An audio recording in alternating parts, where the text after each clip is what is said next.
Mm. So that's... But to be fair, a highly qualified seeker probably can get liberation from the Zen currents. Yeah, highly qualified means who has a burning desire for liberation, Yeah. is extremely dispassionate, Mm-hmm. Doesn't have a lot of funny notions about what enlightenment is, Mm. and has the ability to distinguish himself, consciousness, from the object. Yeah. The problem with epiphanies is it's very simple. You assume that the experience that you're having is enlightenment. Mm. That's the problem. You think that the experience you're having is enlightenment, but no experience is enlightenment. Yeah. Huh? What is enlightenment then? It's the one who's aware of the experience. Mm. All experiences end. All discrete experiences end. So if you weren't experiencing enlightenment before, and you're not experiencing it after, then it's not enlightenment. Mm. That it's not consciousness existence.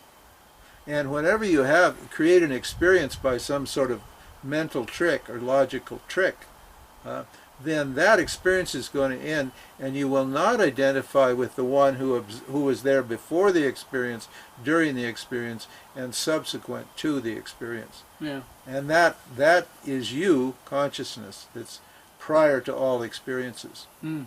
In fact, prior to experience itself. If you're not beyond experience, then you're going to suffer. And the only thing that is beyond experience is you, existence, consciousness. Yeah. Yeah, I think we all have been there with the experience issue. Yeah. It's yeah. a common thing. Well, yeah, the reason I've become quite well known around the world is because I've explained the problem with spiritual experiences and mystical experiences, Yeah. and with the teachings that are based upon mystical or epiphany experiences. Mm. Because people actually, once you get mature and you've had enough of these experiences, and I did, personally, I had tons of non-dual experiences when I was a seeker, and all they did was convince me that there was something beyond me. Mm. But they never lasted. And finally, one day I gave up. I just quit. I said, I'm not going to chase any more experiences, and I'm not going to believe any experience I get, because I know I'm consciousness, but I don't know why I'm consciousness. Mm. And I'm still worrying about love and money and all that sort of things. I still had all the same worries, after all of these big non-dual epiphanies that I had before. Yeah. I said, this is not working. I just quit, and I gave up. And the very day that I actually gave up, I met my teacher, and he said, no, the solution's different. The solution is not experiential. The solution is in understanding, in removing your ignorance about yourself. Yeah. Because ignorance survives all experiences. You can be dumb as a loaf of bread and have the most sublime experiences, and you can end up dumb as a loaf of bread afterwards. Mm. So your ability to understand your experiences is what counts, and that understanding is based upon who you are. That's what Vedanta says. So, if you value experience more than you value knowledge, then you'll never be interested in Vedanta. Yeah.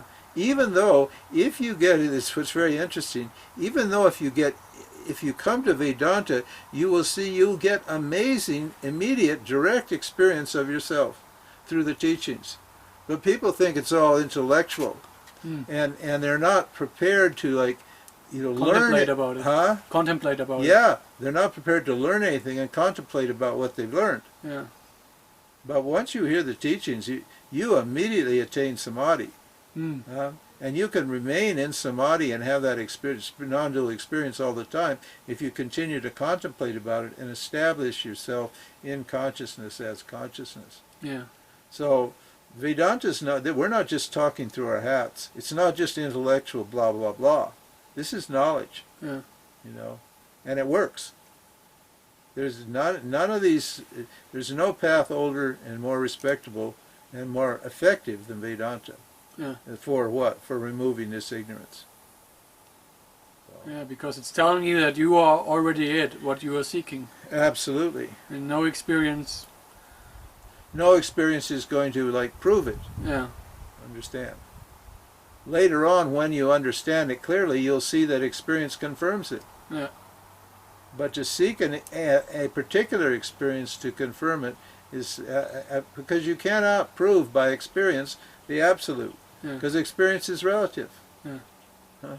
Experience is just a dream. It's an illusion produced by Maya. Mm. And it will never prove the existence of consciousness, because consciousness is prior to it. Yeah. It's an effect of Maya, which is what precedes the world itself, and consciousness precedes Maya. Mm. So the effect, the person, the experience of the person, what is downline from consciousness, and an effect can never understand the cause because it's not subtle enough. Yeah. A cause is a grossified, an effect is a grossified cause. Mm-hmm. So a gross thing can never understand a subtle thing. Yeah. But what we do is take away your ignorance of who you are. That's all. Mm.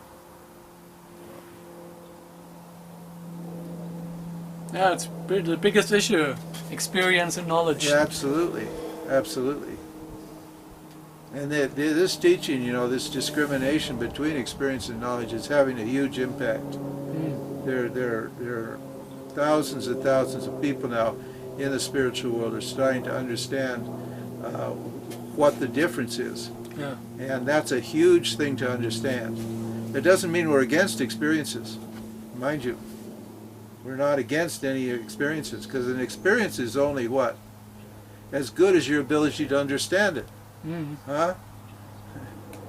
You don't want to, you don't want to project your beliefs about an experience onto experience. You want to look at it with a cold, hard, clear, scientific, impersonal eye and evaluate it for what it is. Yeah.